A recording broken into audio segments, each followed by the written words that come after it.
Assalamualaikum warahmatullahi wabarakatuh. Saudara Ustadz Farhan, Anda berbicara tentang agama, tetapi Anda sering bohong. Kalau Anda salah, saya maafkan. Tapi kalau bohong, Anda tidak bisa mewakili agama Islam ini. Anda berbicara masalah niat. Anda berbicara masalah sampainya dan tidak sampainya bacaan kepada ahli kubur. Anda berbicara tentang masalah zikir dikeraskan, dinisbatkan kepada Imam Syafi'i. Anda bohong.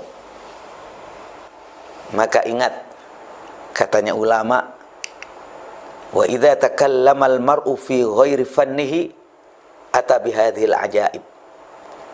Kalau ada seseorang berbicara bukan bidangnya, Anda enggak mengerti soal Syafi'i dan Syafi'iyah, maka yang terjadi adalah ungkapan Anda itu aneh, bahkan penuh dengan kebohongan. Mengapa saya katakan Anda bohong? Kalau Anda salah, saya maafkan. Tapi kalau Anda bohong, tidak bisa. Ini soal ilmu. Saudara perhatikan, Indonesia rata-rata apa? Syafi'iyah, bukan Syafi'i. Ini, perhatikan. Ya, Syafi'iyah.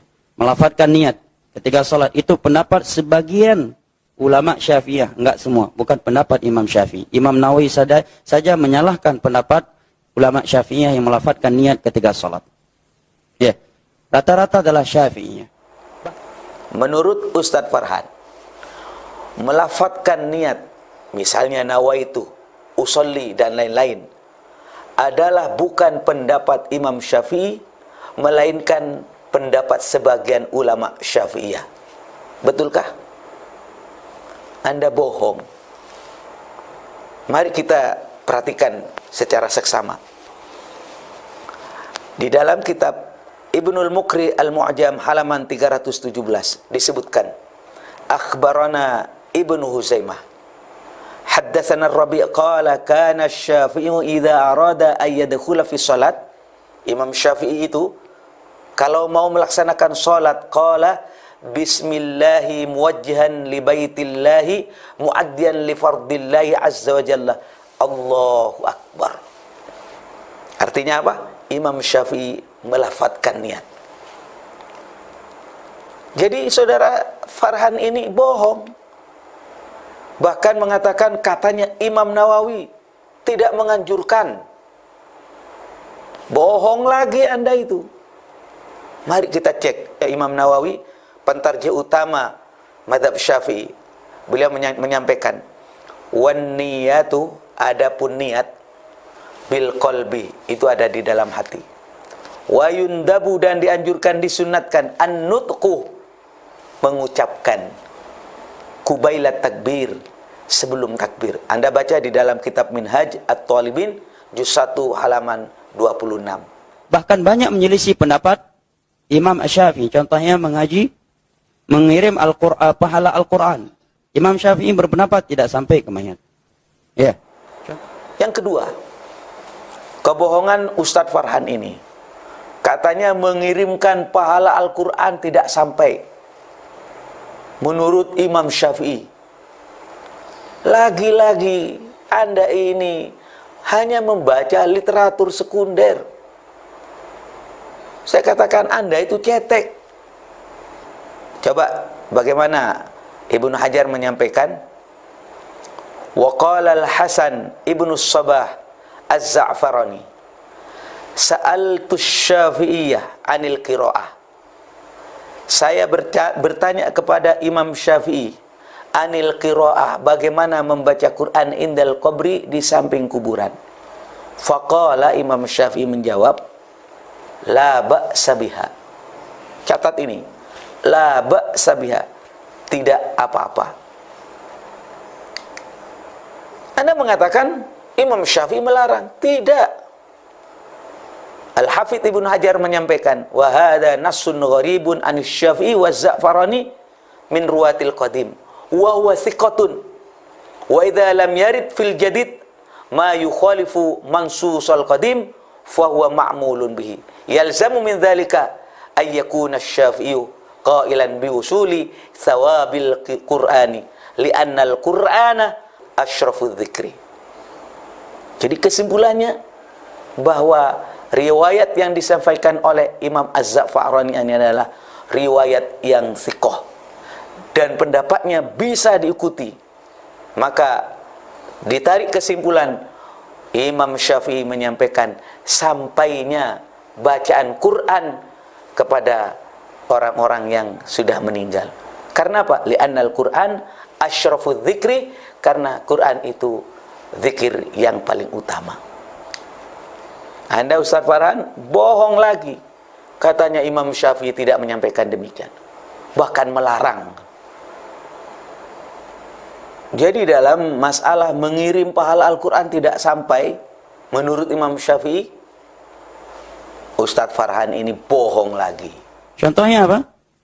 Zikir setelah sholat 5 waktu. Imam Syafi'i dengan tegas dalam kitabnya Al-Um, zikir setelah sholat 5 waktu. Dengan konteks zikir yang telah dibacakan oleh Nabi, itu tidak boleh keras. Cukup dia sendiri yang mendengarnya.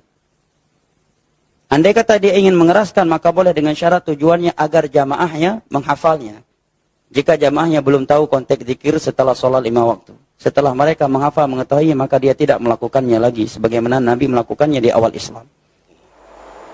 Yang nomor 3, saudara-saudara sekalian, bagaimana Ustadz ini menyampaikan bahwa zikir setelah sholat itu tidak dianjurkan, dan itu bukan pendapat Imam Syafi'i. Anda bohong lagi. Coba kita baca bersama-sama kitab Al-Um halaman 150. Ternyata di sana disebutkan wa hadza minal mubah lil imam wa ghairil ma'mum qala Syafi'i. Imam Syafi'i menyampaikan ini adalah sesuatu yang boleh bagi imam atau selain makmum. Beliau menyampaikan wa qala wa ayyu imamin dzakarallah. Kalau ada imam berzikir kepada Allah dengan apa yang sudah saya jelaskan, jahran au sirran, dikeraskan maupun dilirihkan, au bigorihi fahsanun, maka baik. Imam Syafi'i tidak melarang. Beliau mengatakan fahasanun. Sedangkan Ustadz Farhan ini ngomong dilarang katanya. Imam Syafi'i melarang. Nggak ada kalimat melarang. Beliau menyampaikan fahasanun. Mau dikeraskan, mau dilirikkan, sama-sama baik. Apalagi saudara-saudara sekalian, kalau kita ingin membaca lebih jelas lagi, zikir setelah sholat itu, misalnya di dalam kitab Syarh Al-Mishkatul Al-Masabih, juz 3 halaman 315, disebutkan, hadza dalilun lima qalahu ba'du salaf, innahu yustahabbu raf'us sauti bit takbir wa dzikri aqibal maktubah. Ini adalah dalil yang disampaikan oleh para ulama salaf. Sesungguhnya disunnatkan mengeraskan suara dengan bacaan takbir, dengan bacaan zikir setelah melaksanakan sholat. Maka saudara-saudara sekalian, sekali lagi, kalau sudah bohong 3 kali dan itu serius, Anda mengutip dan mewakili Imam Syafi'i katanya, kebohongan Anda itu berbahaya atas nama agama ini. Saya tidak akan menanggapi yang lain, karena Anda telah berbohong dengan nyata. Tolong belajar lagi dengan seksama. Assalamualaikum warahmatullahi wabarakatuh.